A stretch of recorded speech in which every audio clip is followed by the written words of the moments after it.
Está começando o programa Incrível Mundo das Evidências. Aqui você fica sabendo as últimas novidades de saúde, aprende e se diverte. Apresentação: Professor Arnildo Korb e acadêmicos. O programa é de iniciativa do Grupo de Pesquisa Ambiente e Desenvolvimento em Saúde Humana. 5, 4, 3, 2, 1. O Incrível Mundo das Evidências.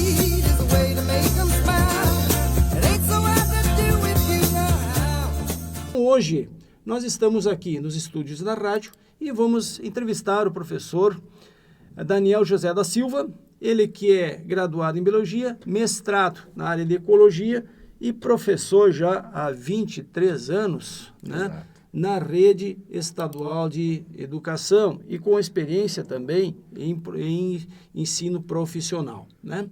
Trouxemos o professor Daniel aqui para conversarmos um pouco sobre essa relação professor-aluno e que ele já há muitos anos, né, vem fazendo essa mediação, especialmente quando falamos do ensino fundamental, né, e médio também, onde essas relações são mais complexas, né?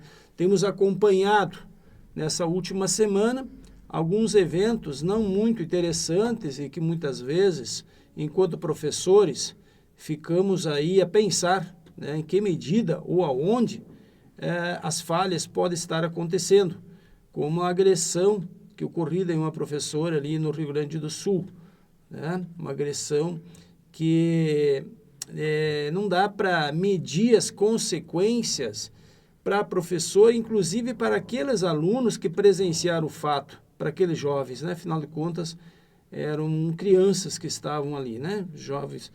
Bom dia a todos os ouvintes do programa Evidências. Obrigado ao Arnildo pelo convite, uma oportunidade de dialogar sobre educação. É um tema que eu sou apaixonado por ele, dediquei a minha carreira profissional, escolhi essa profissão. E sempre é muito pertinente a gente debater questões relacionadas à educação, ao papel do professor, à conjuntura de que se organiza, o que nós vivenciamos nesse momento de educação, que é um momento que eu considero muito peculiar, onde a educação passa por diversas transformações, especialmente um lamentável é o descaso em relação a falta de respeito pelo papel do professor ou algumas distorções. Como o professor Arnildo falou, nós não vamos vitimizar a situação da educação, né? A nossa intenção é debater o papel do professor, a importância das relações saudáveis na escola, na formação dos cidadãos. Isso, perfeito, perfeito. Eu acho que o professor já conseguiu contextualizar na sua fala, né, qual é o nosso propósito. Nós já tivemos em entrevistas anteriores, principalmente no ano passado, vários momentos em que conversamos sobre essa realidade professor e sala de aula, especialmente que mudou um pouco esse contexto. Também não sei, professor, se poderia nos dizer aí essa relação, ela mudou ou não mudou, a questão da pandemia? O que tu acha? Vamos começar por ali, pandemia e pós-pandemia. O que tu acha da situação aí?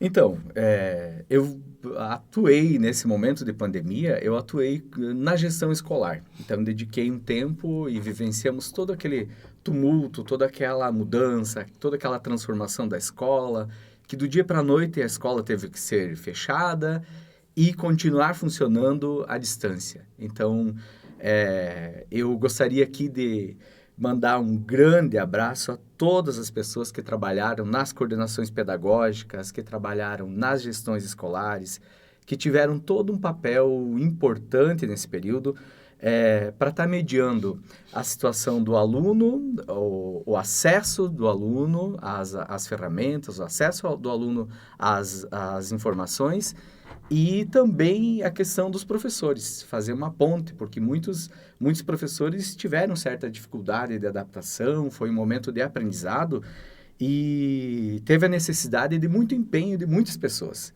E Chapecó, assim, saiu na frente, a gente sabe a dedicação enorme que teve, tanto das universidades, quanto especialmente da escola pública, porque o nosso aluno de escola pública, ele não tinha aquele conhecimento de abrir o e-mail, de acessar uma conta, de vivenciar as ferramentas tecnológicas. E aí nós tivemos um grande desafio, mas a educação continuou cumprindo seu papel. O papel principal que eu considero assim que foi muito evidente foi a falta da convivência na escola. Mas tu falas convivência dos alunos ou da família também? Como é que você vê isso? Eu vejo assim, a família, lamentavelmente, nós vivemos um processo da família terceirizar, muitas vezes, a educação lá para a escola. Muitas coisas a família acaba transferindo para que a escola faça. Algumas responsabilidades, eu falo na ótica de professor, tá? Sentindo as dificuldades que a gente enfrenta na escola pública, né?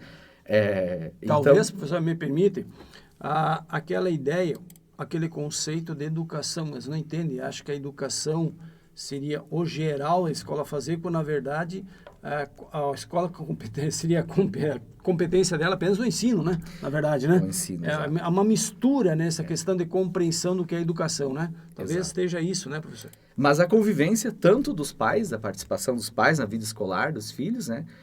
Teve um momento que os pais, foi saudável, eu acho, alguns momentos assim, dos pais poderem sentar mais com seus filhos e poderem vivenciar em família alguma relação de aprendizagem, ou os pais, pelo menos, olhar o conteúdo que o aluno está estudando, teve essa oportunidade.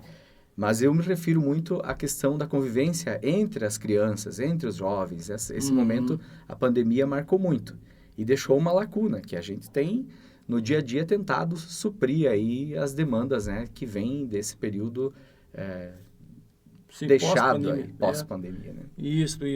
E em sentido de conhecimento, em que medida o senhor acha que o conhecimento foi comprometido? Que a gente percebe aqui no curso superior, né?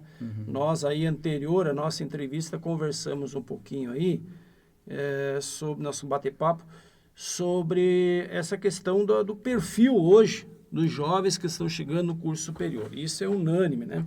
Estamos agora observando que o perfil desses jovens que estão vindo agora, felizmente, está um perfil um pouquinho mais otimista, né? Os jovens estão vindo um pouquinho mais maduros, parece que um pouco mais centrados, com menos conflitos, parece-me assim, até emocionais, bem conflitos emocionais, porque passamos uma fase difícil, professor. Sim. Fase difícil, período pós-pandemia aí, que era justamente jovens que chegavam até nós aqui e que essa questão das relações interpessoais não estavam resolvidas, muitos dilemas para serem resolvidos, uma defasagem, aprendizagem, sabe, assim, que realmente era desanimador para nós, né? Desanimador. A gente percebe que isso agora está mudando, a gente já consegue ver um perfil diferente. Parece-me que talvez ou voltamos às condições pré-pandemia, né? Ou conseguimos até essa melhorar um pouco mais, né? Porque penso que a escola, todo mundo aprendeu um pouco, né? No sentido de saber relacionar, eu digo aprender em saber lidar com essas dificuldades todas e transformar isso em algo positivo, né? Pelo menos o que a gente imagina, né, professor, que isso possa estar acontecendo. Exato. A escola, eu vejo que a escola não é a mesma. A escola mudou. A pandemia deixou marcas positivas e negativas. Muito mais negativas, com a questão dos medos, com a questão das perdas, com a questão da desinformação, porque você vinculou muita notícia falsa, você vinculou muito descaso aí nesse decorrer, né? Mas eu vejo que a escola é diferente. Hoje eu vejo a escola diferente. O perfil do nosso aluno eu sinto, em sala de aula, eu sinto que o aluno está buscando mais, que o aluno valoriza mais o momento de estar presente, sabe? Valoriza essas trocas, essa relação com seus colegas, a relação com o professor mesmo. Eu evidencio e acho interessante que a gente tem boas relações saudáveis na escola e eu penso que o estudante valoriza muito isso. Mas eu vejo que de parte das famílias também tem bastante cobrança em relação à escola, né? Então, as fragilidades ficaram muito abertas nesse período, né? E tu percebe que aumentou a cobrança Eu depois da percebo... pandemia, ou você acha que, de repente, algumas outras questões que outrora não eram exigidas, agora são exigidas? Ou qual é o contexto dessas cobranças aí que você consegue, de repente, nos falar aí, professor? Eu considero, assim, que esse desenrolar das coisas aí, por exemplo, atos de violência contra professores, vem de um processo histórico de desvalorização. Eu não gostaria de entrar nessa questão de vitimizar o professor, porque não seria esse o viés da nossa conversa. Mas lembrando que nós temos a profissão de professor, ela é desvalorizada na sociedade. Ela passa pela questão política, de valorização salarial, de reconhecimento da sociedade, de reconhecimento, e a gente vê hoje uma grande preocupação que vários estudos apontam, que é a ausência, a falta de professores, é a falta de pessoas que se disponibilizam a trabalhar na educação. Porque vem um histórico de falta de reconhecimento pelo trabalho do professor. E eu percebo que isso é um reflexo que estoura lá na violência, que somado a vários outros fatores, né, acabam interferindo aí no dia a dia, chegando aos extremos casos, né, lamentáveis, né, onde que o professor é visto como, muitas vezes, como um doutrinador, o professor é visto como um inimigo, o professor é visto como aquele que destrói a família, muitas vezes, né? Então, nós temos discursos de várias correntes de pensamento, que a gente respeita cada um, mas eu vejo com muita preocupação. Eu sou de uma geração que eu aprendi muito com meus professores. A relação dos professores me motivaram a buscar minha profissão, a buscar minha qualificação profissional. Então, eu tive, assim, como é que eu vou dizer, um espelho, assim, no professor, um respeito. A gente vem de uma época onde que o professor tem um respeito na Mas sociedade. esse respeito, isso era construído em família, né? Construído isso em vinha família. Isso era construído em família. E daí vinha aquelas, com licença, por favor, sim senhor, né? Sim senhora. Né? Eu acho que esses valores éticos e morais que está se perdendo um pouquinho, né? Não um pouco, digo bastante. E o que a gente percebe também aí em matéria de, não só de cursos superiores também, a gente percebe isso, né? Que a família está deixando de cumprir alguns papéis que deveria fazer, Sim. né? E delegando, né, realmente essas questões de cultivar e trabalhar valores nos jovens, né? Mas nós, em muitos momentos, entrevistas, né, passamos entrevistas aí pretéritas, discutimos sobre o formato da educação brasileira, né? Às vezes a gente pode, criticado por falar isso, mas nós somos latinos. A América Latina tem essa cultura já vindo aí, que é a cultura da jesuítica, né? Educação jesuítica, aquele modelo que, portanto, a educação por si não é valorizada, né? Nós vamos ter educações para classes, ensino para classes econômicas menos privilegiadas e mais privilegiadas, e temos vários modelos de educação por aí. Isso aí só se vê na América Latina. Se formos olhar, Europa é diferente, existe uma valorização do professor, mesmo em escolas públicas. E a gente consegue ver esse contexto aí que a gente consegue ver no Brasil, infelizmente. E isso já é uma questão cultural, professor. Não é nem político isso. Sim. Isso aí já está na cultura, dizer que não reconhecer a educação escolar e também familiar da maneira como está. Tá? Isso é cultural, se mexeu na cultura das pessoas, tá? No entendimento de que a escola tem que dar conta de tudo, no entendimento de que a educação, o ensino, tá? Muitas vezes ele tem uma função diferenciada e um modelo de educação que temos também hoje, se olharmos, já criticamos também, nosso ensino da maneira como ele está, talvez não atenda aqueles propósitos, que é essa matriz, Sim. a matriz que está aí, né?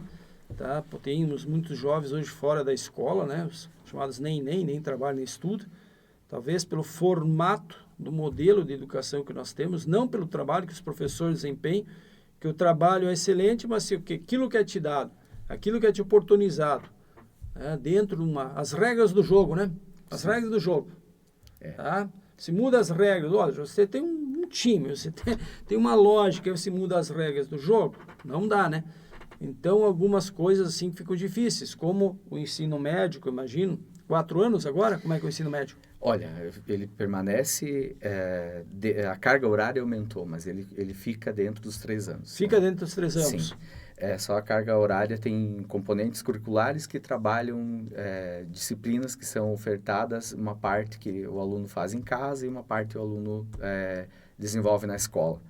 Então, concordo plenamente, assim, professor, essas experiências frustradas que tivemos pós-pandemia, eu vejo que deixa uma marca ainda mais grave na educação, porque se mudou o ensino médio, não deu certo o novo modelo, o novo ensino médio, se voltou atrás.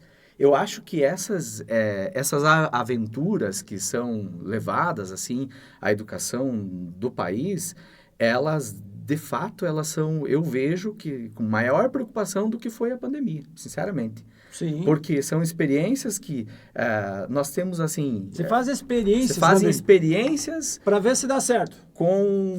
Em pleno voo, vai consertar o avião e não dá certo. Um exemplo, né? Sim, não tem como dar certo. Então, nós vemos muito amadorismo. Eu vejo que a educação precisa ser levada a sério. A relação da família e a escola, ela é fundamental. Eu tenho, ao longo desse tempo dedicado à educação, eu tenho vários exemplos lindos, assim, de trabalhos realizados onde a família participa, onde a família se dedica, onde a família faz parte e junto a criança se desenvolve, o jovem se desenvolve com mais segurança, com mais equilíbrio, busca a sua profissão, busca a sua qualificação. Então, eu vejo que essa participação da família é essencial, junto com a escola. As coisas precisam andar juntos. Claro que a família tem um papel, que é a educação, vamos dizer assim, a educação das coisas mais básicas, né? Do desenvolvimento, dos valores éticos, morais e tudo mais lá dentro da sua família, dentro do seu contexto, dentro da sua religião, dentro dos seus, do foco familiar. E a escola dá continuidade e a escola participa muito. Eu não vejo uma coisa desconexa entre essa parte da família com a escola. Ela precisa estar ligada. Um exemplo que eu sempre uso é dizer o seguinte. É uma relação de cumplicidade, né? Tem que ser cumplicidade. Eu vejo assim, o aluno já tive situações ao longo do tempo, né? Do aluno falar com o professor. Se nós formos analisar, assim, problemas de violências, de algumas situações, a primeira porta de entrada do diálogo, muitas vezes, é o professor. Né? Do acolhimento, tanto a questões de violência. Violência, todos os tipos. Doméstica, todos os tipos de violência, né? Abusos, muitas vezes, que acontecem. Abusos, situações. Eu vejo que o professor, ele não é visto pelo estudante como um vilão. E nem por todas as famílias. Graças a Deus, nós temos um grande número de famílias que acordaram para essa valorização da escola, né? Então, eu vejo assim, a escola, o professor é um aliado da família. O professor precisa ser visto e reconhecido como um aliado da família para o desenvolvimento daquele ser humano que está ali. Perfeito, perfeito, né? E como é que, assim, tu imagina a educação para os próximos anos? Claro, não tem como imaginar, né? Mas Sim. o que você... o que você proporia se você fosse, por exemplo, alguém que pudesse ter a caneta na mão, professor? Se tivesse o poder de ter a caneta na mão. Olha, primeiro, se eu tivesse a caneta na mão, eu passaria a valorizar mais o professor, tá? Muito além, começa por questão salarial também, que é muito importante, começa com uma condição de trabalho. Nas nossas escolas nós vemos situações assim deprimentes de uma escola caindo, uma escola com problemas sem climatizador, com espaços insalubres para que o aluno aprenda. Então, eu vejo assim que a educação precisa ser vista com seriedade mesmo, na parte física, na parte de valorização.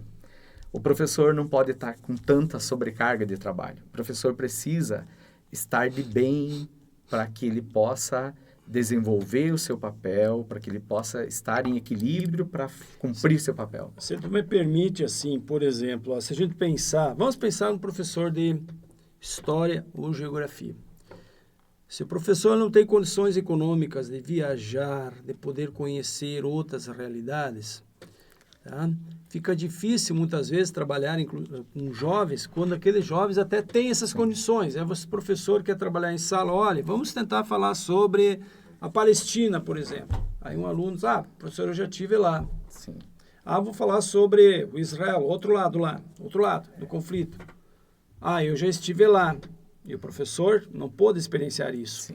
Porque o que nós falamos assim, gente, alguém pode dizer, não, mas o professor ganha bem. Claro, não vamos dizer que também, em relação a muitas outras, mas vamos fazer uma comparação. Eu sempre falo, me perdoem, por exemplo, alguns setores como da segurança pública, que precisa ser valorizado, né? Mas eu imagino que a educação deveria ter, se não mais, os mesmos critérios de valorização também. Remuneração, se formos olhar, né? Pelo histórico. Sabemos que quem é da segurança pública tem um compromisso árduo, assim como os professores também têm, né? Nem menos é, porque tudo passa pela educação. Se nós tivermos uma educação que consegue, um modelo de educação e ensino que consegue promover essa inclusão em todos os sentidos, que se fala educação inclusiva, formar jovens que trabalhem, jovens com um perfil, né, ereto, que tenha uma convicção do que está fazendo e do que quer para si, seguramente a violência será reduzida. A violência vai ser reduzida, né? E, por consequência, os setores da segurança pública terão menos trabalho, né? Serão menos onerosos. Não é por acaso que alguns países do Nórdico, né? Do Nórdico fecharam suas penitenciárias lá porque não tem gente, não tem preso, as pessoas todas trabalham, não existe violência mínima, né? Claro que tudo isso passa, que nós falamos antes. Há uma diferença muito grande entre o modelo de educação latino e se pegarmos também lá dos povos nórdicos, é outra história, pegamos qualquer outra. Nós temos cultura latina que por si só a cultura já não valoriza a parte da educação. Isso já está posto ali. E os políticos, não adianta dizer, vamos votar em fulano, Beltrano, que vai seguir a mesma coisa. Isso aí é cultural, tá? Já sabemos disso. Para quem está agindo, batendo na porta dos 60, que nem eu, a gente já tem também 30 e poucos anos de estrada em educação, a gente sabe disso. Então, não adianta, ninguém me convence mais que um político X, o A, B ou C vai mudar alguma coisa. Pode melhorar algumas coisas, melhora, né? Mas a concepção de educação e ensino escolar, né, ela ainda continua lá naqueles moldezinhos, né? Então, temos que aprender muito, né? E dizer que não existe dinheiro, não existe recurso, tem. E tudo passa pela valorização do professor. Tudo passa, né, professor? Eu vejo e com certeza concordo com isso, que a valorização é o primeiro ponto, mas retomando essa questão da minha resposta, se eu tivesse a tinta na caneta, outra situação que eu iria propor é o seguinte, é não fazer experimentos. Nós já temos com criança não se faz experiência, não se faz. Com o profissional da educação também não, porque algumas mudanças, assim, algumas experiências no sistema, especialmente no sistema público, eles acabam causando uma certa deficiência no ensino, né? Então, eu vejo essa preocupação e investir mais na formação do professor, tá? A formação do professor, eu vejo que ela é essencial. O professor precisa estudar, o professor precisa realmente estar preparado, o professor precisa estar qualificado para estar ali em sala de aula, né? Se me permite, aí nos anos também que a gente estudou e trabalhando também em educação e muitas noites de sono também, lendo alguns livros e textos, né? E presenciando muitas situações também de pesquisadores, outros, que imaginam que tudo que a gente discuta educação possa se aplicar. E não é. Tem coisas que é para nossa formação. Tem situações que não se aplica, não dá para aplicar. Isso é para reflexão, é para melhorarmos nossa forma de olhar sobre aquele objeto, melhorarmos nossa compreensão. Mas não se aplica, né? Não podemos mudar do dia para a noite um modelo de educação, mudar agora um calendário, um currículo que muitas vezes que você pode mudar toda a estrutura didática, como tínhamos na própria pandemia, né? Que se achou, não, agora vai ser tudo digital, acabou. Né? A própria Finlândia, tudo digital, alfabetização digital. Tivemos o revés agora, né, professor? Estão voltando atrás, não, digital não, proibição de telefones, né? Os telefones móveis em sala de aula, proibição dessas tecnologias, os livros agora, todos eles, material físico, todo ele físico, né? Volta à escrita, porque se entendeu de prática, de fato, de que a escrita em si, ela é mais do que um registro, ela é um código, né? Quando a gente está escrevendo, está fazendo sinapses, aquela escrita, em torno daquela escrita tem um significado, isso o cérebro cria um significado, né? Minha caligrafia, tudo é minha identidade, né? Tudo isso que agora está se... isso tem... Aí volta lá de novo da professora lá das séries iniciais, né? Que trabalhava lá com alfabetização tradicional, que tanto se criticava, né? Que volta novamente aqueles valores. É naquele modelo que a nossa geração, passamos. E aí deu errado, professor? Não. Deu errado? E não, é exatamente nisso que eu acredito. É nessa educação pautada no respeito, essa relação de professor e aluno precisa ser pautada no respeito, fundamentada na questão dos valores, né, gente? Nos processos, o processo de ensino e aprendizagem, ele é fundamental que ocorra a cooperação, que ocorra o crescimento desse aluno. O que eu disse, talvez o respeito que a gente diga, saber qual o papel de cada um. Exato. Né? Qual é teu papel naquele momento? Naquele momento sou professor, eu tenho que ser respeitado enquanto professor. A minha vida outra é minha vida outra, enquanto professor. O aluno também, ele está ali, naquele momento, enquanto aluno. Então, ele precisa se respeitar e também se dar o respeito. Sim. Ser respeitado, dar o respeito. Naquela condição, naquele momento que está em sala de aula, né? E isso precisa ser muito bem trabalhado pelos pais. Aquela ideia, olha, sempre respeite o professor, aquele conselhozinho sempre que é necessário. E nunca dá errado, né, professor? Não. E as regras precisam ser claras. Isso que o professor Arnildo acabou de falar em relação ao celular, em relação a essa mudança da saída do digital, ela é muito evidente, assim, temos várias escolas que já tinham esse processo organizado. Eu vivencio uma experiência onde nós já tínhamos regras claras em relação ao uso do telefone, coisas construídas com a comunidade escolar de longa data.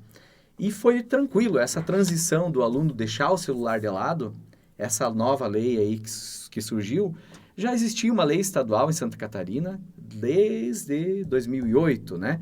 Sim, e nós 2008. cumprimos essa regra. Então, para quem cumpria, para as escolas que tinham o seu regimento organizado, que tinham a organização da escola, cobrando o que era preciso cobrar. Não foi difícil essa adaptação. Foi tranquila essa transição, depois que saiu a lei. Agora a gente sabe que algumas escolas que não tinham regras claras em relação ao uso do celular, que tem muita dificuldade em relação à implementação da lei do uso do celular. Porque se evidenciou, então, a necessidade cada vez mais do aluno ficar ali conectado e não se cumpria a regra do aluno deixar esse celular em casa, e a escola não cobrava essa lei que já existia, e agora estão com muita dificuldade. E eu vivencio agora, assim, tanto é que nesse período, desde o início do ano até agora, eu ouço meus colegas, professores e direção e tudo, apontarem que não teve dificuldade nessa implementação da lei. O nosso estudante, ele está mais focado realmente em estudar, professor Anildo. Por isso que eu vejo que sim, nós vamos ter uma geração de estudantes saindo com uma qualificação maior da escola pública, da educação básica no geral, né? Não apenas da pública, mas esse lado de deixar um pouco o digital de lado, conversar mais com a família, dialogar um pouco com o pai, com a mãe, com o colega, com o irmão, isso vai desenvolver, sim, outros aspectos aí referentes ao desenvolvimento integral do aluno, da convivência, né? Isso é muito bom, isso pelo menos nos anima bastante, né, professor? Nos anima bastante. E a gente tem observado isso. Há poucos dias eu também conversei com uma pessoa lá do litoral. E uma conversa, assim, falando sobre educação, né, e também educação básica, ele falando, olha, temos observado que está mudando. As crianças, por exemplo, lá do ensino fundamental, 9º ano, 8º, 9º, já estão diferentes. Não sabemos por quê. Ele, mas intuitivamente, né? Mas eu comentei, olha, professor, a gente percebe que houve toda uma mudança de contexto pós-pandemia e já é resultado dessa retomada, né? E nós lamentamos que talvez poucos legados tenham ficado da pandemia, poucos legados. Poderia ter ficado mais, especialmente nessa área de tecnologia. Poderia ter ficado mais. Mas acredito que não foram só as crianças que não aprenderam, nós também adultos não aprendemos a lidar com ela o suficiente no sentido das mídias sociais, por exemplo. Sim. Que o problema não está na tecnologia de modo geral, mas nas mídias sociais e da maneira como ela envolve as pessoas, tira a privacidade dela, interfere, inclusive nas relações interpessoais, né? E aquilo que poderia ser algo bom para melhorar, né, o cotidiano acaba se tornando inviabilizando, né? E justamente, muito claro que muitas tecnologias nós melhoramos nisso, como o fato de podermos estar aqui hoje fazendo esse programa de rádio e ao mesmo tempo essa transmissão também pelo YouTube, né? Foi um aprendizado e um legado muito grande da própria pandemia. Se não fosse isso, talvez não estaríamos fazendo hoje, né? Com certeza. Né? Com certeza nesse sentido, né? Então, foi um legado aí que nos deixou. Que permanece. Que permanece, né? E, no mais, professor, o que tu poderias acrescentar para nós aí? Eu gostaria de frisar aquilo que o professor Arnildo estava comentando em relação a esse mundo virtual, essa virtualidade, essa questão de rede social e tudo mais, de que a gente tem aquele papel da escola, aquela relação do professor em sala de aula. Eu vejo que ela é fundamental se manter. Especialmente na questão da aprendizagem, a relação afetiva entre professor e aluno, uma relação de diálogo, uma relação de estar ao lado, ouvindo o nosso aluno. Isso faz toda a diferença no desenvolvimento desse estudante, né? Desenvolver esse aluno de forma integral, com os princípios de solidariedade, com princípios de empatia, de pertencimento, é o papel, assim, que não substitui, por mais que a tecnologia esteja aí, por mais que a inteligência artificial está chegando, mas eu vejo que esse contato, ele é muito necessário. O nosso estudante, quando ele é valorizado, quando ele é ouvido, ele tem uma relação de pertencimento, ele se faz parte da escola, ele valoriza o aspecto físico, ele valoriza o patrimônio, ele evita a depredação. Quando ele se sente parte do ambiente que ele vive, ele cuida mais do meio ambiente, ele evita jogar o lixo no chão, ele evita depredar, ele evita quando ele se sente parte. Então, o papel do professor como mediador, num diálogo, e fazer com que esse jovem que está em desenvolvimento se sinta seguro nessa relação, é muito importante no desenvolvimento integral, na autonomia, um aluno que possa pensar, ter autonomia de pensamento e autonomia nas ações. Aí a gente vai estar desenvolvendo alunos que tenham, cidadãos que tenham iniciativa, que tenham criatividade. Então, eu vejo muito necessário essa visão do professor. E vou continuar assim, professor, ainda nessa... Isso, aproveita aí. Professor fala demais sempre, né? Natural, não adianta, né? Ainda mais com o microfone, daí fica mais Empodera, complicado. Né? Empoderamento. Mas, assim, eu vejo, assim, a questão do que é necessário nessa relação professor-aluno, tá? Eu vejo que o que precisa ser reforçado, pontos positivos, para que a gente diminua a violência, O professor, primeiro, não pode ser visto como o inimigo da família, o inimigo da sociedade. O professor é o parceiro. Ele é pago ou pela rede particular ou pelo Estado, ele tem seu salário, sua dedicação para contribuir com essa, vamos falar assim, dessa evolução social, com essa ascensão social desse jovem que está em formação, né? E eu vejo que o professor precisa demonstrar que se importa com o aluno. O professor precisa, no seu dia a dia, eu não quero dar receita de bolo, né, como educador, mas eu gostaria de frisar, aproveitar a oportunidade, de dizer a minha angústia, coisas que eu cobro para mim como professor. O que eu me preocupo muito em sempre demonstrar que me importo com o aluno. Eu me importo com o ser que está ali na minha frente, que está próximo, que eu tenho um compromisso que vai além da minha profissão, que é da formação desse ser humano, né? Então, eu tenho que reconhecer que o aluno tem habilidades individuais. É necessário que a gente entenda essa diversidade que nós temos aí. Eu vejo como tem sido, e com muita felicidade eu tenho essa visão, assim, dos alunos especiais. Nós estamos diante de uma geração, assim, professor, que não tem uma vez, quando tinha um aluno especial na escola, ele era visto com uma preocupação do grupo de professores, como é que seria a aceitação na escola e tudo mais. E, graças a Deus, nós temos uma nova geração que eles ajudam, eles puxam a cadeira, eu tenho aluno cadeirante, eles levam o aluno para um lado, para o outro. Poxa, que maravilha, né? Eu vejo, por isso que eu acredito muito na educação, porque eu vejo, assim, muitas saídas, muitas portas se abrindo. A educação especial, ela é uma barreira que foi rompida. E hoje é muito raro você ouvir dizer que algum aluno não acolhe um aluno especial. Ele é muito bem acolhido por qualquer turma. Na escola que eu trabalho, nós temos mais de 36 alunos especiais. E nesse contexto, eles convivem naturalmente na escola. Então, a escola já superou. Nós estamos diante de uma geração que supera essas dificuldades, né?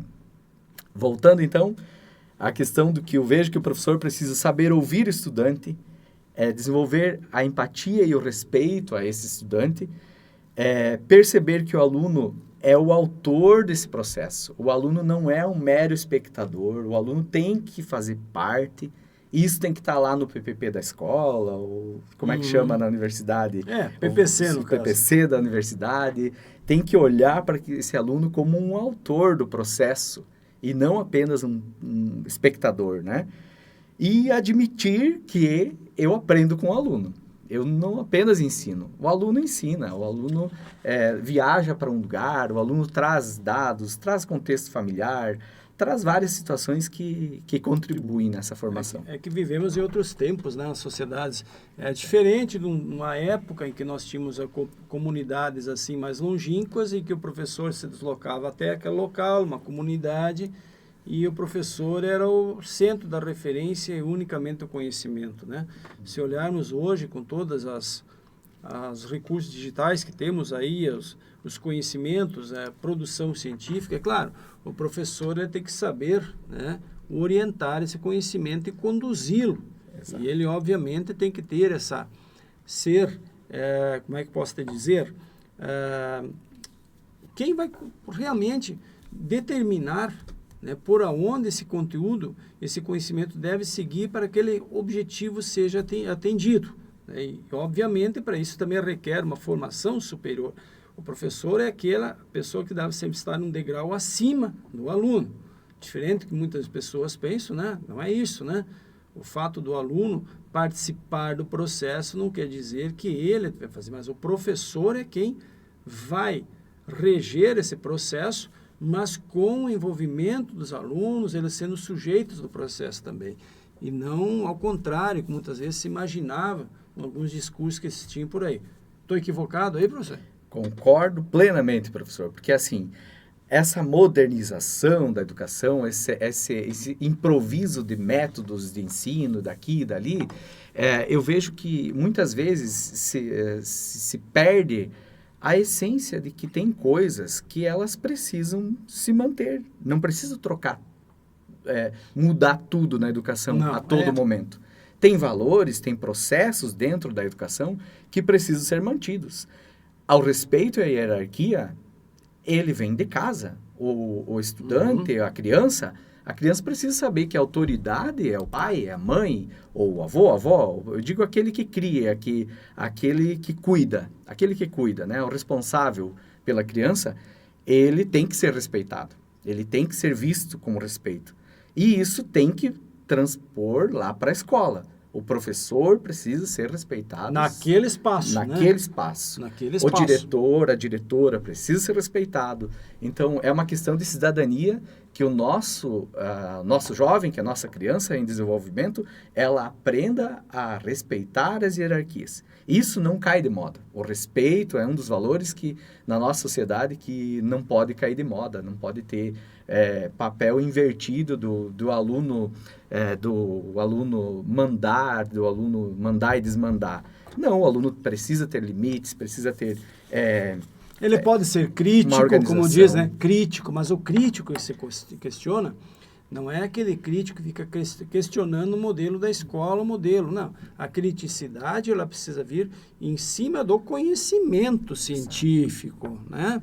Em cima do conhecimento científico, ele precisa construir, ele precisa ser criativo, porque eu acho muito interessante, assim, professor, o senhor tocou numa palavra, numa expressão assim, que eu acho que é crucial na educação, né?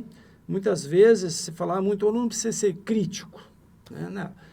É importante, sim, criticar o conhecimento científico. Olha, eu discordo dessa questão do conhecimento X, vamos conversar. A criticidade move a ciência de modo geral, né? Como eu vou querer ter um cientista se ele não questiona as hipóteses, não cria hipótese, não questiona o que está posto aí, né? Não estamos falando de um dogma, né? Uma religião que a gente não questiona, estamos falando da ciência, conhecimento científico, é isso a crítica. Mas se deixou por muito tempo fora, nos próprios PCCs, criatividade, né? Como é que nós vamos tentar formar um aluno criativo se nós também não oportunizamos a ele, né, as condições para que ele possa participar do processo, né? Ele possa...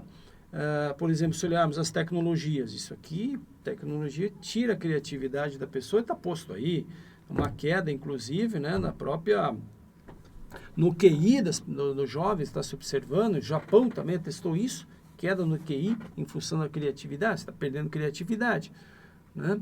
Então, a escola, ela possibilita uma escola, e para isso que a gente pensa, escola moderna, não, né? Se consegue, muitas vezes, se fazer um excelente trabalho, claro, mediante valorização, condições apropriadas, salubridade, né, condições ótimas, né?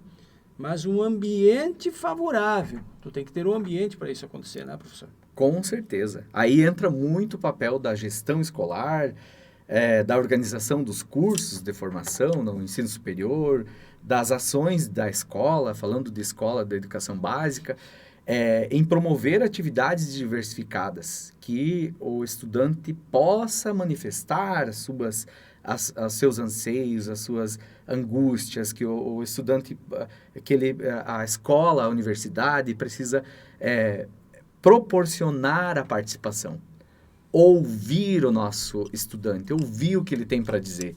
A gente, assim, eu penso que é muito superado, e é claro que temos exemplos na educação de profissionais que como todas as profissões, existem seus problemas, mas eu acho que é muito superado essa questão do professor saber que ele não é o detentor de todo o conhecimento. O professor é um mediador. Hoje, o papel do professor é um mediador de conhecimento. Então, eu acho que é superada essa questão. Mas a escola, a universidade, precisa proporcionar. Primeiro começa com um ambiente de estudo. Um ambiente arejado, um ambiente limpo, um ambiente que acolha por si. Um ambiente que não tenha tudo quebrado, que não tenha tudo jogado, que não tenha tudo improvisado. Um ambiente precisa acolher nosso aluno. Ele precisa se sentir bem no espaço. Isso é muito o papel do gestor, o papel do coordenador e assim por diante, né? Do reitor, enfim, a gente sabe do papel da escola, do espaço educativo ser acolhedor. Além disso, o professor precisa estar capacitado, não como um detentor do conhecimento, mas capacitado para entender que o nosso aluno traz seu conhecimento, traz sua história, traz a sua vivência familiar, e isso faz toda a diferença.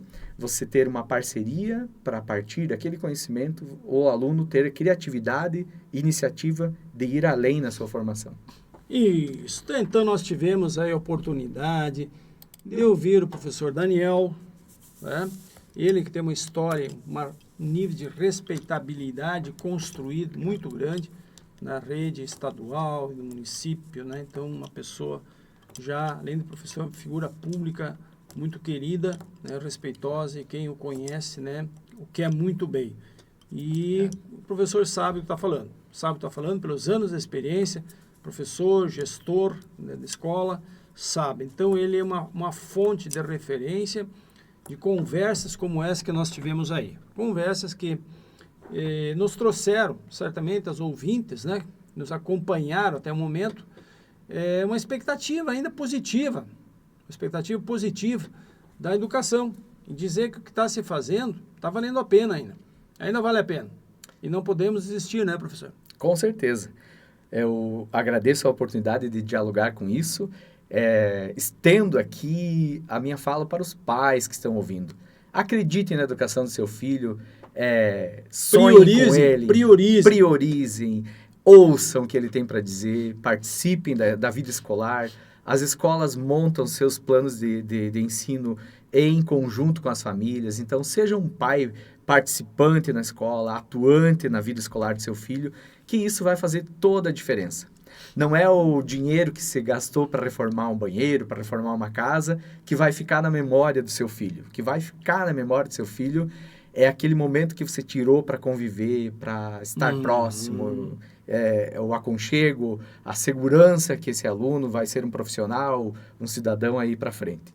Então, agradeço muito a oportunidade, professor Arnildo, por estar aqui no programa Evidências. Foi um grande prazer e até breve. Muito obrigado. Isso, contaremos com o professor aí seguramente em outros momentos também para trazer mais elementos aí que nos ajudam a refletir essa polêmica aí, nessa questão sempre complexa, né? Não polêmica, mas complexa, que é o processo educacional envolvendo principalmente jovens, né? Então ficam todos, né? Tenham todos um bom final de semana. Acompanhem, portanto, continuem acompanhando a nossa programação, sempre nos sábados na Rádio Cidade. Acompanhe também nossa programação no YouTube, no canal O Incrível Mundo das Evidências. Compartilhe esse material que vocês acharem que é interessante a vocês. Tem muitos materiais lá já arquivados, né, e armazenados lá, que nos ajudam, né, a entender alguns contextos diferenciados, que é isso que nós queremos trazer, não numa possibilidade de expertise total, porque educação principalmente é algo que a gente vai construindo, como o professor diz, né, sem jogar o que a gente fez fora e construindo, mas toda a informação é bem-vinda. Então, aos nossos amigos, tenham todos um bom final de semana e fiquem com Deus. Então, tchau, tchau!